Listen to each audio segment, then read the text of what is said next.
ഈശോമിശിഹായ്ക്ക് സ്തുതിയായിരിക്കട്ടെ. ദൈവനാമത്തിന് മഹത്വമുണ്ടായിരിക്കട്ടെ. ഞാൻ കർണാടകയിൽ മംഗലാപുരം മേരിമാത്ത കാട്ടിപ്പള്ളി ഇടവക അംഗമാണ്. എൻ്റെ പേര് നാൻസി, ഭർത്താവ് ഷാജി, 4 മക്കൾ, 2 ആണും 2 പെണ്ണും. ഇതാണ് എൻ്റെ കുടുംബം. ഞാൻ 2019 ആദ്യമായിട്ട് കൃപാസനത്തെ പറ്റി കേൾക്കുന്നത്. പക്ഷേ എനിക്ക് കൃപാസനം ആലപ്പുഴ എവിടെയാണ് എന്താണോ ഒന്നും എനിക്കറിയില്ല. ഉടമ്പടി എന്താണെന്ന് ഞങ്ങൾക്കറിയില്ല. കാരണം കർണാടകയിൽ ജനിച്ച് വളർന്ന എനിക്ക് കേരളത്തിൽ എവിടെ കയറണം എവിടെ ഇറങ്ങണം അതൊന്നും എനിക്കറിയില്ലായിരുന്നു. അങ്ങനെ എൻ്റെ ചേച്ചി മുഖേനയാണ് ഞാനിത് അറിയുന്നത്. ഒരു ഇഞ്ചി കൃഷിയും പിന്നെ ഒരു കോടികളുടെ ലോണും അതാണ് ഇന്ന് എന്നെ ഇവിടെ ഈ ആൾത്താരിൽ ഇങ്ങനെ സാക്ഷ്യം പറയാൻ ദൈവം എനിക്ക് തന്ന മഹത്വം ഞാൻ വെളിപ്പെടുത്താൻ വേണ്ടി ഇവിടെ വന്ന് നിൽക്കുന്നത്. ഒരു ഇഞ്ചി കൃഷിയിൽ ആദ്യത്തെ കൊല്ലം 2ാമത്തെ കൊല്ലം നല്ല ലക്ഷങ്ങളുടെ ലാഭമായിരുന്നു. അപ്പോൾ അത് ഇൻട്രസ്റ്റായി 3ാമത്തെ വർഷം ഞങ്ങൾ ചെയ്തു, അത് നഷ്ടമായി. ആ നഷ്ടം നികത്താൻ വേണ്ടി 4ാമത്തെ കൊല്ലം ചെയ്തു, അത് കോടികളുടെ നഷ്ടമായി. അപ്പം അങ്ങനെ ആ നഷ്ടങ്ങൾ നികത്താൻ വേണ്ടി വീണ്ടും പല പല കൃഷികളിലേക്ക് ഇറങ്ങി തിരിച്ചു. അപ്പം പൈസയുടെ ഷോർട്ടേജ് വന്നപ്പം ഹസ്ബൻഡിൻ്റെ ഒരു കൂട്ടുകാരൻ കേരളത്തിലുള്ളവൻ ഒരു ഓപ്ഷൻ പറഞ്ഞു, കർണാടകയിലെ പ്രോപ്പർട്ടി കേരളത്തിൽ കൊണ്ട് ഈട് വെച്ച് നമുക്ക് ലോൺ എടുക്കാം. 10-20 ഏക്കറോളം സ്ഥലമുണ്ട് ഞങ്ങൾക്ക്. അങ്ങനെ 10 ഏക്കറോളം HDFC ബാങ്കിൽ കൊണ്ട് ഈട് വെച്ചു 1,30,00,000 ലോൺ എടുത്തു. ആ പൈസ കൊണ്ട് മുഴുവൻ ഞങ്ങൾ പൈനാപ്പിൾ കൃഷി, വാഴക്കൊല കൃഷി, റബ്ബർ തോട്ടം ലീസ്റ്റ് എടുക്കുക, വൈൻ ഷോപ്പ് നടത്തുക, ഇങ്ങനെ പല പല കൃഷികൾ ചെയ്തു. ഇതെല്ലാം ഞങ്ങൾക്ക് 8ൻ്റെ പണി തന്നു. വീണ്ടും ഞങ്ങൾക്ക് കടങ്ങൾ കൂടിയതല്ലാതെ ഒരു ലാഭവും ഉണ്ടായില്ല. അങ്ങനെ ഇരിക്കെ കോവിഡ് കാലത്ത് ഗോവയിൽ ഞങ്ങൾക്ക് വൈൻ ഷോപ്പ് ഉണ്ടായിരുന്നു, അത് പൂട്ടുണ്ടായിട്ട് വന്നു. അങ്ങനെ ഇരിക്കുന്ന സമയത്ത് 2019 ഞാനും എൻ്റെ മക്കളും മംഗലാപുരത്തേക്ക് മക്കളുടെ ഉപരിപഠനവും ജോലി സാധ്യതയ്ക്ക് വേണ്ടിയിട്ട് ഞങ്ങളിവിടെ ഒരു വാടക വീട് എടുത്ത് താമസിച്ചു. അങ്ങനെ ഇരിക്കുന്ന സമയത്ത് ഈ 1,30,00,000 ലോണ് പലിശ ഏറി 4.5 കോടികളായി 2022 കാലഘട്ടത്തിൽ. അപ്പോൾ ബാങ്ക് ഞങ്ങൾക്കൊരു ഓപ്ഷൻ വെച്ചു, 1 ടൈം സെറ്റിൽമെൻറ്റ്. അപ്പോൾ ഞങ്ങളതിന് സമ്മതിച്ചു. അങ്ങനെ 85 ലക്ഷത്തിന് ബാങ്ക് സെറ്റിൽമെൻറ്റ് ചെയ്യാമെന്ന് പറഞ്ഞു. അപ്പോൾ 4.5 കോടിയിൽ നിന്നും 85 ലക്ഷത്തിലേക്ക് താന്നു വന്നപ്പോൾ ഞങ്ങൾക്കത് സന്തോഷമായി. അപ്പോൾ പ്രോപ്പർട്ടി വിറ്റ് എങ്ങനെയെങ്കിലും ലോൺ വീട്ടാമെന്ന് ഞങ്ങൾ ആലോചിച്ചു. അങ്ങനെ ഞങ്ങൾ 3 ഏക്കർ അടയ്ക്കാത്തോട്ടം ഒരു പാർട്ടിക്ക് ഞങ്ങൾ വിൽക്കാമെന്ന് വിചാരിച്ചു. പക്ഷേ എഗ്രിമെൻറ്റ് ഇതായിരുന്നു, ബാങ്കിൽ നിന്ന് സെറ്റിൽമെൻറ്റ് പേപ്പർ കിട്ടുമ്പോൾ ആ പൈസ ബാങ്കിലേക്ക് കെട്ടി, ബാങ്കിൽ നിന്ന് NOC കിട്ടിക്കഴിഞ്ഞ ശേഷം തോട്ടം ഞങ്ങൾ രജിസ്റ്റർ ചെയ്ത് കൊടുക്കുക. ഇതായിരുന്നു ഞങ്ങളുടെ എഗ്രിമെൻറ്റ്. അപ്പോൾ ബാങ്ക് 85 ലക്ഷം എന്ന് പറഞ്ഞതല്ലാതെ ഞങ്ങൾക്ക് പേപ്പർ തന്നില്ല. പേപ്പർ തരാതെ ഞങ്ങൾ ലോൺ കെട്ടത്തുമില്ല. അങ്ങനെ ഇരിക്കുന്ന സമയത്ത് ആദ്യത്തെ പാർട്ടി ആ കച്ചവടം ഉഴപ്പിപ്പോയി. പക്ഷേ ആ വർഷത്തെ അടയ്ക്ക മുഴുക്കം അയാൾ എടുത്തു. ഞങ്ങൾ എഗ്രിമെൻറ്റ് അഡ്വാൻസ് വാങ്ങിയ ശേഷം തോട്ടം അവർക്ക് ഹാൻഡ് ഓവർ ചെയ്തായിരുന്നു. അങ്ങനെ ഇരിക്കുന്ന സമയത്ത് 2021 ഡിസംബർ 2-ാം തീയതി എൻ്റെ ഹസ്ബൻഡിന് ഒരു ഇൻസിഡൻ്റ് ഉണ്ടായി. ഒരു സ്ഥലത്തിൻ്റെ ഇടപാടിൽ തലയ്ക്ക് നല്ല പരിക്ക് പറ്റി. മരണകരമായ അവസ്ഥയിൽ നിന്നും ദൈവം അത്ഭുതകരമായി രക്ഷപ്പെടുത്തി. 3 അറ്റാക്ക് വന്ന ആളാണ്, 5 സ്റ്റെൻറ്റോളം വിട്ടിട്ടുണ്ട്. അപ്പോൾ ഇങ്ങനെ ഇരിക്കുന്ന സമയത്ത് 13 ദിവസത്തോളം ICUവിൽ അബോധാവസ്ഥയിൽ അബ്നോർമലായി വയലൻ്റായി 2 കൈയും 2 കാലും ചങ്ങലയ്ക്ക് പൂട്ടിയിട്ടിരിക്കുന്ന അവസ്ഥയിൽ 13 ദിവസത്തോളം ശിവമൊഗ്ഗ ഹോസ്പിറ്റലിൽ കിടന്നു. ഈ സമയത്ത് എൻ്റെ ഒരു ചേച്ചി, ഒരു കൂട്ടുകാരി കൊടുത്തുവിട്ട കൃപാസന പത്രവും ഉപ്പും കൊടുത്തുവിട്ടിട്ട് എന്നോട് പറഞ്ഞു, നീ ഈ പത്രം വായിക്കുക, അത് കഴിഞ്ഞ് ഷാജിയുടെ തലയുടെ കീഴിൽ വയ്ക്കുക, ഉപ്പ് നീ സമയം കിട്ടുമ്പോൾ ഭക്ഷണത്തിലും വെള്ളത്തിലും കലക്കി കൊടുക്കുക. പക്ഷേ എനിക്ക് എൻ്റെ മാനസികാവസ്ഥയിൽ എനിക്ക് പത്രം വായിക്കാനോ അത് ബെഡിൻ്റെ കീഴിൽ വയ്ക്കാനോ എനിക്ക് സാധിച്ചില്ല. ഉപ്പ് എനിക്ക് ഓർമ്മ വരുമ്പോൾ ഞാനത് ചെയ്യുമായിരുന്നു. പക്ഷേ ഏത് സമയവും വയലൻ്റായി ICUയുടെ വാതിൽ ചവിട്ടിപ്പൊളിക്കുക, ഇറങ്ങി ഓടണം, തനിക്ക് എന്താ പറ്റിയ, താൻ എന്തിനാണ് ഇവിടെ വന്ന് കിടക്കുന്നത്, ഏത് അവസ്ഥയാണ് ഒന്നും ആൾക്കും ഓർമ്മയില്ല. 4 മക്കളിലെ 2 മക്കളെ പോലും ഓർമ്മയില്ല, പേരും അറിയില്ല. അങ്ങനത്തേക്കൊരവസ്ഥയിൽ കടന്നുപോയി. 13 ദിവസം ICUവിൽ കിടന്നു. ഡോക്ടർ പറഞ്ഞു 2 വർഷം കഴിയാതെ ഈ ആൾ നോർമൽ സ്റ്റേജിലേക്ക് എത്തത്തില്ല, പല കാര്യങ്ങൾക്കും ഓർമ്മയുണ്ടാവില്ല. 1 വയസ്സ് പ്രായമുള്ള കുട്ടിയെ നമ്മൾ എങ്ങനെ സംരക്ഷിക്കുന്നു ആ രീതിയിൽ ഈ വ്യക്തിയെ നിങ്ങൾ കാണണം, ശുശ്രൂഷിക്കണം എന്നിങ്ങനെയൊക്കെ പറഞ്ഞു. അങ്ങനെ ഇരിക്കുന്ന സമയത്ത് വാടക വീട്ടിൽ താമസിക്കുന്നു. 3 മക്കളുടെ പഠിത്തം, ഒരാൾക്ക് ജോലിയുള്ളൂ. ആകെ പ്രതിസന്ധിയായി. ആ സമയത്ത് ഞങ്ങളുടെ ഇടവക പള്ളിയിൽ പെരുന്നാൾ നോട്ടീസും പിന്നെ ഒരു കൃപാസന പത്രം ഒരു ചേച്ചി തന്നു. അപ്പം ഞാൻ ഈ പത്രം കൊണ്ടുപോയി എൻ്റെ ഹസ്ബൻഡിനെ കൊടുത്തു. ഹസ്ബൻഡ് ഇത് വായിച്ചിട്ട് പറഞ്ഞു, അപ്പം ഈ കടബാധ്യതയൊക്കെ വന്ന സമയത്ത് ആൾ നല്ല മദ്യപാനിയായിരുന്നു. നല്ല മദ്യപാനിയായിരുന്നു. അതിൻ്റെ ഇടയ്ക്ക് വെറ്റില മുറുക്കുക, ഇങ്ങനത്തെ സ്വഭാവങ്ങളൊക്കെ ഉണ്ടായിരുന്നു. അപ്പോൾ ഈ പത്രം വായിച്ച് കഴിഞ്ഞപ്പോൾ എന്നോട് പറഞ്ഞു, ഇതിൽ മുഴുക്ക സാക്ഷ്യങ്ങളാണ്, ദൈവം ഇങ്ങനെയൊക്കെ അത്ഭുതങ്ങൾ നടത്തുമോ, ഇനി ഏതായാലും വേണ്ടിയാൽ നമുക്ക് ഇവിടെയും കൂടെ ഒന്ന് പോയി നോക്കാം, മാതാവ് അനുഗ്രഹിക്കുവാണെങ്കിൽ ഈ കുറി ഞാൻ രക്ഷപ്പെടും, നമുക്ക് പോവാമെന്ന് പറഞ്ഞു. അങ്ങനെ ഞങ്ങൾ 6 പേരും കൃപാസനത്തിലേക്ക് വരാൻ വേണ്ടി ഞങ്ങൾ ഒരുങ്ങി. അവസാനം അത് പിന്നെ 3 പേരിലേക്ക് ചുരുങ്ങി, കാരണം ടിക്കറ്റൊന്നും ഞങ്ങൾക്ക് കിട്ടിയില്ല. അങ്ങനെ ഞാനും ഹസ്ബൻഡും മോളും 2ാമത്തെ മോളും വന്നപ്പം ഹസ്ബൻഡിന് എന്നെക്കൊണ്ട് ഉടമ്പടി എടുപ്പിക്കുക, എനിക്ക് ഹസ്ബൻഡിനെ കൊണ്ട് ഉടമ്പടി എടുപ്പിക്കുകയായിരുന്നു ലക്ഷ്യം. എന്നിരുന്നാൽ ഇവിടെ വന്ന് ഇപ്പം എൻ്റെ കയ്യിൽ ആധാർ കാർഡ് ഇല്ലായിരുന്നു. അതുകൊണ്ട് ദൈവഹിതം പോലെ ഹസ്ബൻഡ് തന്നെ ഉടമ്പടി എടുക്കേണ്ടതായിട്ട് വന്നു. അപ്പോൾ എനിക്ക് വേറെ ഒന്നുമില്ല, ആൾ അത്രയും ദിവസം മദ്യപാനത്തിൽ നിന്ന് ഒഴിഞ്ഞു നിൽക്കുമല്ലോ, അതാണ് എൻ്റെ ആഗ്രഹം. ബാക്കി കാര്യങ്ങളൊക്കെ ഞാൻ ആഴ്ചയിൽ 7 ദിവസം ഉണ്ടെങ്കിൽ 8 കുർബാന കാണും, അരമണിക്കൂറിൽ കൂടുതൽ ഞാൻ ബൈബിൾ വായിക്കും. ഒത്തിരി ബൈബിൾ വചനങ്ങൾ ഞാൻ ഏതു നേരവും മനസ്സിലിങ്ങനെ പറഞ്ഞുകൊണ്ട് നടക്കും. ജപമാല കഴിയുന്നത്രയും ഞാൻ ചെല്ലും. അങ്ങനെ ഒത്തിരി മാതാവിനോട് പ്രാർത്ഥിക്കുന്നൊരു വ്യക്തിയായിരുന്നു ആണ് ഞാനും. അങ്ങനെ ഉടമ്പടി എടുത്തു. ആൾ ഉടമ്പടി എടുത്ത് ആദ്യത്തെ നിയോഗം വെച്ചു. ആളുടെ ഒരു പെങ്ങളൊക്കെ ക്യാൻസറായിരുന്നു, മൾട്ടിപ്പിൾ മൈലോമ എന്ന ക്യാൻസർ 4th സ്റ്റേജിലായിരുന്നു. അപ്പോൾ അത് 1ാമത്തെ നിയോഗം വെച്ചു. അത്ഭുതകരമായി ആ രോഗം മാറിക്കെട്ടി. പക്ഷെ ഞങ്ങൾ സാക്ഷ്യം പറയാൻ വൈകിയതുകൊണ്ടായിരിക്കാം വീണ്ടും അസ്വസ്ഥതകൾ വന്നു. ഇപ്പോൾ ചേച്ചി നോർമലില്ലാണ്ട് പോയിക്കൊണ്ടിരിക്കുന്നു. 2ാമത്തെ സാക്ഷ്യം പുള്ളി വെച്ചത്, ഞങ്ങൾക്ക് ലോൺ ഉണ്ടായിരുന്നു, ഞങ്ങൾ വാടക വീട്ടിലായിരുന്നു. അപ്പോൾ ഇതൊക്കെ നിയോഗം വെക്കാൻ പറഞ്ഞെങ്കിലും പുള്ളി അതൊന്നും വെച്ചില്ല. അതൊക്കെ മാതാവ് പറഞ്ഞ് ചെയ്യിച്ചോളൂ എന്ന് പറഞ്ഞിട്ട് വേറെ പല 4 നിയോഗങ്ങളും വെച്ചു. അതെന്താണെന്നുള്ളത് ഇപ്പോൾ എനിക്ക് ഓർമ്മയില്ല. അങ്ങനെയൊക്കെ പോയിക്കൊണ്ടിരിക്കുന്ന സമയത്ത് ഈ ബാങ്ക് സെറ്റിൽമെൻറ്റ് 85 ലക്ഷത്തിൽ നിന്ന് കയറി 90 ലക്ഷമായി, 1 കോടിയായി, 1.25 കോടിയായി, അവസാനം 1,30,00,000 കൊണ്ടെത്തിച്ചു. അപ്പോൾ എങ്ങനെയെങ്കിലും ഈ 10 ഏക്കർ സ്ഥലം പിടിപ്പിച്ച് മക്കളെ പഠിപ്പിക്കണം, മക്കളെ കെട്ടിക്കണം, സ്വന്തമായിട്ട് വീട്, അതൊക്കെയാണ് ഞങ്ങളുടെ ലക്ഷ്യം. അപ്പോൾ ഞങ്ങൾ ഈ ബാങ്ക് പറയുന്ന എല്ലാ ഓപ്ഷനും ഞങ്ങൾ സമ്മതിച്ചു. അപ്പോൾ ഈ 1,30,00,000 വന്നപ്പം ലോണ് 5.5 കോടിയിലേക്ക് എത്തി. അപ്പം ഈ 1,30,00,000 പറഞ്ഞെങ്കിൽ അപ്പോഴും അവർ ഞങ്ങൾക്ക് സെറ്റിൽമെൻറ്റ് പേപ്പർ തരുന്നില്ല. അങ്ങനെ ഇരിക്കുന്ന സമയത്ത് ഞാൻ 2023 ഡിസംബർ 30 വന്നിട്ട് ഞാൻ ഉടമ്പടി എടുക്കുമായിരുന്നു. അന്ന് ഞാൻ ഉടമ്പടി എടുത്തു. ഞാൻ പ്രതീക്ഷിക്കാതെ തന്നെ എനിക്ക് ജോസഫച്ചനെ കാണാൻ പറ്റി. എനിക്കറിയില്ലായിരുന്നു. ഞാൻ നോക്കുമ്പോൾ അവിടെ ഒരു നീണ്ട നിര കണ്ടു. അപ്പോൾ ഞാൻ പോയിട്ട് ഒരു സഹോദരി ചോദിച്ചു, എന്തിനാ ഇവിടെ നിൽക്കുന്നത്? അപ്പോൾ പറഞ്ഞു, അച്ഛനെ കാണാമെന്ന് പറഞ്ഞു. അപ്പോൾ ഞാൻ മാതാവിനോട് പ്രാർത്ഥിക്കാൻ വേണ്ടിയിട്ട് എൻ്റെ ഈ ബാങ്കിൽ വെച്ചേക്കുന്ന സ്ഥലത്തിൻ്റെ ആധാര പേപ്പറുകളും ബാങ്കിൽ നിന്ന് കിട്ടിയ നോട്ടീസും ഞാൻ കൊണ്ടുവന്നിട്ടുണ്ടായിരുന്നു.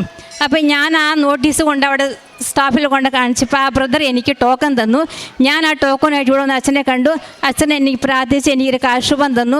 വിൽക്കാനിട്ടിരിക്കുന്ന സ്ഥലത്ത് കൊണ്ട് ഇത് കുഴിച്ചിടുക എന്ന് പറഞ്ഞ് ഞാൻ അതുപോലെ ഒന്ന് ചെയ്തു.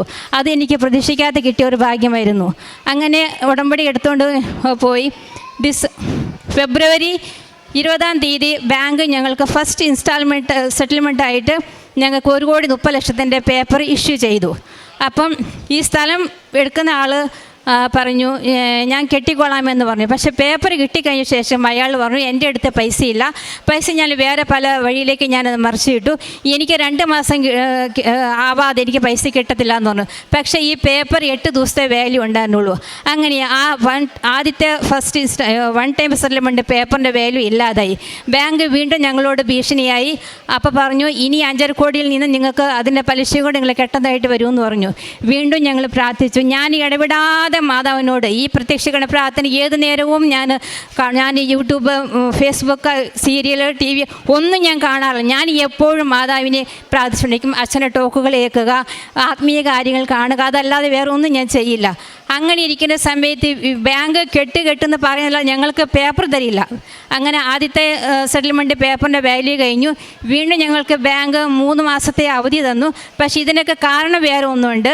ബാങ്ക് ഞങ്ങൾക്ക് എൻ്റെ ഹസ്ബൻഡ് ഒരു ഹെൽത്ത് ഇഷ്യൂസ്, ഞാൻ പറഞ്ഞില്ല, ഹാർട്ട് അറ്റാക്ക് വന്നതും പിന്നെ ഹെഡ് ഇഞ്ചുറിയും. അപ്പോൾ അതിൻ്റെ മെഡിക്കൽ റിപ്പോർട്ടുകളൊക്കെ ഞങ്ങൾ സബ്മിറ്റ് ചെയ്തു. പിന്നെ ഹസ്ബൻഡിൻ്റെ ചേച്ചിയുടെ പേരിലാണ് ഞങ്ങൾ ലോൺ എടുത്തത്.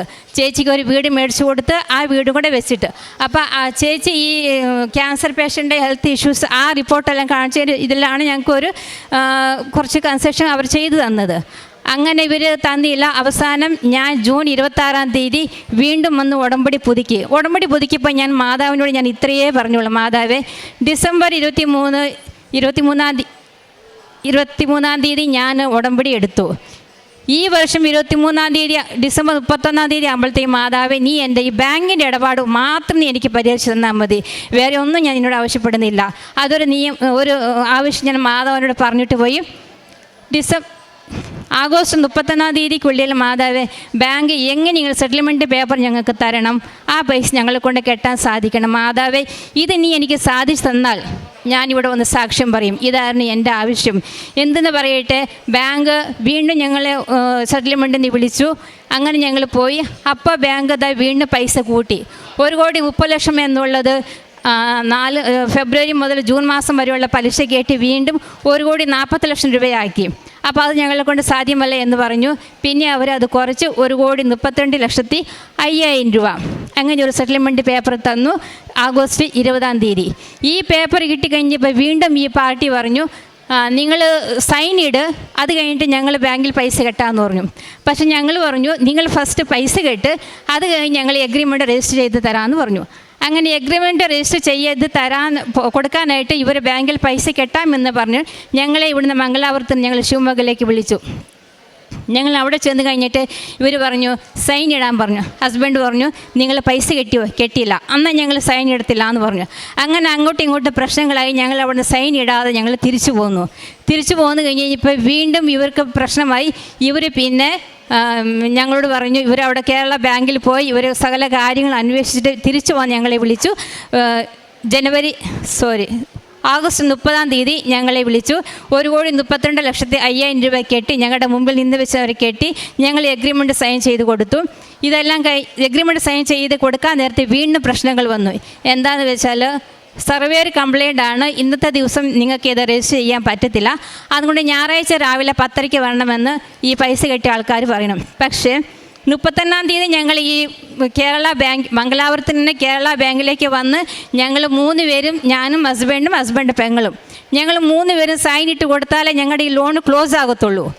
അല്ലെങ്കിൽ സെപ്റ്റംബർ മാസം ആകുമ്പോഴത്തേക്കും ബാങ്കിൻ്റെ റൂൾസുകൾ വേറെയാകും, അതുകൊണ്ട് ഈ കെട്ടിയ തുകയ്ക്ക് എന്താവുമെന്ന് പറയാൻ പറ്റത്തില്ല എന്ന് പറഞ്ഞു. അപ്പോൾ ഞങ്ങൾക്ക് ബാങ്കിലേക്കും വരണം, അവിടെ സൈൻ ഇട്ട് കൊടുക്കുകയും ചെയ്യണം. എന്താ ചെയ്യേണ്ടതെന്ന് അറിയില്ല. ഞാൻ മാതാവിനോട് ചോദിച്ചു, മാതാവേ, നിൻ്റെ പരീക്ഷണം ഇനി തീർന്നില്ലേ, ഇനി എന്താ ഞാൻ വേണ്ടേ? ഞാൻ അവിടെ നിന്ന് ഒത്തിരി കരഞ്ഞു. അവസാനം ഒരാൾ വന്നിട്ട് പറഞ്ഞു, 30,000 രൂപ കൈക്കൂലി കൊടുത്താൽ ഇന്ന് തന്നെ രജിസ്റ്റർ ചെയ്യാമെന്ന് പറഞ്ഞു. അങ്ങനെ ഈ സ്ഥലമെടുത്ത പാർട്ടി 30,000 രൂപ കൈക്കൂലി കൊടുത്തു. അന്ന് തന്നെ എല്ലാ കാര്യങ്ങളും ചെയ്തു. അന്ന് തന്നെ ഞങ്ങൾ തിരിച്ച് മംഗലാപുരത്തേക്ക് വന്നു. പിറ്റേ ദിവസം രാവിലെ 4 മണിക്ക് ഞങ്ങൾ ഇവിടുന്ന് എണീച്ച് സുൽത്താൻ ബത്തേരിയിലേക്ക് പോകണം. ഞങ്ങൾ രാവിലെ 4:30 എണീച്ച് പോകാൻ നോക്കുമ്പോൾ കാറ് സ്റ്റാർട്ടിങ് ട്രബിളും. തലേദിവസം മൈനർപ്പണിയെല്ലാം ചെയ്ത് കൊണ്ട് നിർത്തിയ വണ്ടിയാണ്. രാവിലെ ഞങ്ങൾ കയറുമ്പോൾ ഒരു അനക്കവും ഇല്ല, ഒരു ലൈറ്റും കത്തുന്നില്ല, ഒന്നുമില്ല. അപ്പം ഞങ്ങൾക്ക് വീണ്ടും പരീക്ഷണമാണല്ലോ. ഞാൻ ഒട്ടും മടിച്ചില്ല. മാതാവിൻ്റെ എണ്ണ എടുത്തുകൊണ്ടുവന്ന് വന്ന് സ്റ്റീരിങ്ങിലും ബോനറ്റയിലും എല്ലാ വണ്ടിയും മൊത്തം ഞാൻ തൂത്തു. നിമിഷ നേരം കൊണ്ട് വണ്ടി സ്റ്റാർട്ടായി. ഇവിടെ അന്ന് ശനിയാഴ്ചയായിരുന്നു. ഞാൻ മാതാവിനോട് പറഞ്ഞു, മാതാവ് 2 മണിക്കുള്ളിൽ ഞങ്ങൾ ഇനി അവിടെ എത്തിക്കണം. അത്ഭുതമെന്ന് പറയട്ടെ, കൃത്യം 2 മണിയായപ്പോഴത്തേക്കും HDFC ബാങ്കിൻ്റെ മുമ്പിൽ ഞങ്ങളുടെ കാർ എത്തി. അങ്ങനെ ഞങ്ങൾ അവിടെ എല്ലാ കാര്യങ്ങളും ചെയ്ത് ഞങ്ങൾ പോന്നു. ഇനി 15 ദിവസത്തിനുള്ളിൽ ഞങ്ങൾക്ക് NOC ഡോക്യുമെൻറ്റ്സ് കിട്ടിക്കഴിഞ്ഞ് സ്ഥലം എഴുതി കൊടുക്കണം, രജിസ്റ്റർ ചെയ്യണം, ബാക്കി തുക കെട്ടണം. അതാണ് 1ാമത്തെ നിയോഗം. 2ാമത്തെ നിയോഗം, എൻ്റെ 2ാമത്തെ മോളൊരു ഡയറ്റീഷ്യനാണ്. അവൾക്ക് ജോലി ഉണ്ടായിരുന്നു. അപ്പോൾ ജോലി വന്ന സ്ട്രെസ്സ് കാരണം അവൾ രാജിവെച്ച് 3 മാസത്തോളം വീട്ടിലിരുന്ന് വേറെ ജോലിക്ക് അപ്ലൈ ചെയ്തിട്ടും അതൊന്നും അവൾക്ക് കിട്ടിയില്ല. അപ്പം അങ്ങനെ ഞാൻ നിയോഗത്തിൽ വെച്ചു. അവൾക്ക് ഡൽഹിയിലൊരു ജോലി കിട്ടി, ഡയറ്റീഷ്യനൊരു ജോലി കിട്ടി. 1.5 മാസമേ ആയുള്ളൂ. പക്ഷേ അവൾക്ക് കിട്ടുന്ന ശമ്പളം, അവളുടെ PG ചെലവും അവളുടെ ചെലവും കഴിഞ്ഞ് ഒന്നും ഒക്കെ ബാക്കിയില്ല. എന്നാൽ എക്സ്പീരിയൻസ് ആവട്ടെ എന്ന് വിചാരിച്ച് അവളോട് ജോലിയിൽ നിന്നു. അപ്പോൾ കഴിഞ്ഞ ഒരാഴ്ച കാലമായിട്ട് അവൾക്ക് ഭയങ്കര ഹെൽത്ത് ഇഷ്യൂസ് ആയത് കണ്ട് അവൾ പറഞ്ഞു, മമ്മി ഞാൻ അങ്ങോട്ട് വീട്ടിലേക്ക് വരും, എനിക്ക് പറ്റുന്നില്ല എന്ന് പറഞ്ഞു. അപ്പോൾ ഞാൻ പറഞ്ഞു, ഒന്നെങ്കിൽ നീ അവരോട് ലീവ് ചോദിക്കുക, ഇല്ലെങ്കിൽ വർക്ക് ഫ്രം ഹോം ചോദിക്കുക. ഇത് രണ്ടും തന്നില്ലെങ്കിൽ നീ ജോലി രാജിവെച്ചിട്ട് വരാൻ പറഞ്ഞു. അപ്പോൾ ഇവള് ജോലിയിൽ ഭയങ്കര സിൻസിയറിറ്റി കാണിക്കുന്ന കാരണം അവിടുത്തെ HR-ക്കും മാനേജർക്കും എല്ലാം ഇവളെ ഭയങ്കര കാര്യമാണ്. അങ്ങനെ ഇവിടെ ഹെൽത്ത് ഇഷ്യൂസ് കാര്യം പറഞ്ഞപ്പോൾ അവർ നീ ജോലി രാജിവെക്കേണ്ട, വർക്ക് ഫ്രം ഹോം തരാമെന്ന് പറഞ്ഞു. അങ്ങനെ അവൾക്ക് 1.5 മാസമേ ആയുള്ളൂ. പക്ഷേ ആ കമ്പനിയിൽ 3 വർഷമൊക്കെ ആയിട്ട് വർക്ക് ഫ്രം ഹോം കൊടുക്കാതെ സീനിയേഴ്സ് ഇപ്പോഴും ഓഫീസിൽ തന്നെ എന്നെ ജോലി ചെയ്യുവാണ്. അപ്പോൾ 1.5 മാസം ജോലിയെടുത്ത എൻ്റെ മോൾക്ക് ദൈവം ഒരു ഹെൽത്ത് ഇഷ്യൂസ് കൊടുത്തത് അത് ഒരുപക്ഷെ നന്മയായിട്ടേ ഞാൻ കാണുന്നുള്ളൂ. അവൾ ഇന്നിപ്പം ഡൽഹിയിൽ നിന്ന് വീട്ടിലേക്ക് വരുവാണ് വർക്ക് ഫ്രം ഹോമായിട്ട്. അതെൻ്റെ 2ാമത്തെ നിയോഗം. മൂന്നാമത്തെ നിയോഗം, ഞങ്ങൾക്ക് ശിവമൊഗ്ഗയിൽ സ്വന്തമായിട്ട് വീടും ഒക്കെ ഉണ്ടായിരുന്നു, തോട്ടങ്ങളൊക്കെ ഉണ്ടായിരുന്നു. പക്ഷേ ഞാൻ പറഞ്ഞില്ലേ ബാങ്ക് ലോണ്. അപ്പോൾ ഞങ്ങൾ ഈ മംഗലാപുരത്ത് വാടക വീട്ടിൽ 3 വർഷമായിട്ട് ഞങ്ങൾ താമസിച്ച വീട് അതൊരു ഐശ്വര്യമുള്ള വീടാണ്. ഞങ്ങൾക്ക് ഒത്തിരി ആഗ്രഹമുണ്ടാണ് ഈ വീട് സ്വന്തമാക്കണമെന്ന്. 3 വർഷം വാടക വീട്ടിൽ താമസിച്ച ആ വീട് തന്നെ ദൈവം ഞങ്ങൾക്ക് നല്ലൊരു ഭവനമായിട്ട് ഞങ്ങൾക്ക് മേടിക്കാനും ഞങ്ങളുടെ പേരിലേക്ക് രജിസ്റ്റർ ചെയ്ത് എടുക്കാനും ഞങ്ങൾക്ക് സാധിച്ചു. പിന്നെ എൻ്റെ മോന് BCom നല്ല മാർക്കോട് പാസ്സാകാൻ വേണ്ടി ഞാൻ പ്രാർത്ഥിച്ചു, നിയോഗം വെച്ചു. അവൻ നല്ല മാർക്കോട് പാസ്സായി. അവൻ ഇനി അടുത്ത് ജർമ്മനിയിൽ ഉയർന്ന പഠനത്തിന് വേണ്ടി പോകണമെന്ന് ആഗ്രഹിച്ചു. അപ്പോൾ ഞാൻ മാതാവിനോട് ഇങ്ങനെ പ്രാർത്ഥിച്ചു, മാതാവേ അവൻ്റെ വഴി തിരഞ്ഞെടുക്കാൻ നീ അനുവദിക്കണമേ, നീ അതിനെ ഇടവരുത്തണമേ, നീ കാണിച്ചു തരണമേന്ന്. വെറുതെ ഒരു ആപ്ലിക്കേഷൻ അയച്ചതാ, വെറുതെ വീട്ടിലിരിക്കുമല്ലേ എന്ന് വിചാരിച്ചു. അപ്പോൾ അവനും കിട്ടിയൊരു ഓൺലൈൻ പണി വർക്ക് ഫ്രം ഹോമായിട്ട്.